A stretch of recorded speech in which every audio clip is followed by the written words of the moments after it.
আলহামদুলিল্লাহ টিকিট কাটে আনলাম বাংলাদেশে যাওয়ার জন্য।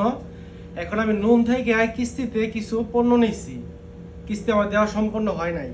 তো এখন কি আমি ছুটিতে যাইতে পারবো? উত্তর হয়েছে হ্যাঁ, আমি ছুটিতে যাইতে পারবো, কোনো সমস্যা হইব না। আর এই টিকিটটা কাটছে আমি কত দিয়া?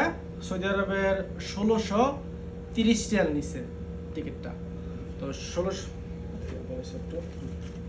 চলতেছে না? আলহামদুলিল্লাহ সৌদি আরবে টিকিট কাটলাম বাংলাদেশে যাওয়ার জন্য। এই টিকিটের দাম নিচ্ছে 1650 টাকা।